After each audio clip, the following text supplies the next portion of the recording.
So, ginagawa ng teacher para maiwasan ang dayaan sa exam. Go. Nagpapatahimik ng estudyante. Bahagi ng iyong katawan na pinakamalaman. Chan. Puwet. Saan madalas makita ang nawawalang singsing?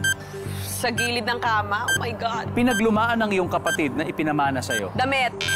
Sapatos. Body part ng maniki na madalas ay missing o nawawala. Ulo.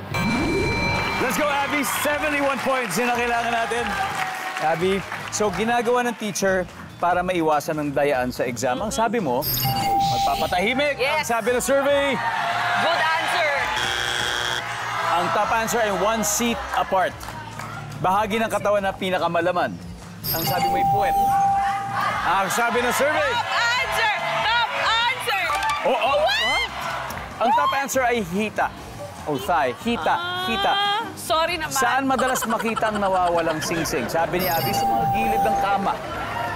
Ang sabi ng survey, Oh my God! pero ang top answer ay banyo. Banyo. Pero maganda yung score. Pinaglumaan ng iyong kapatid na ipinamana sa'yo, sabi mo, sapatos. Ang sabi ng survey, meron din. Ang top answer ay damit. Okay. 18 to go, Abby. 18 points.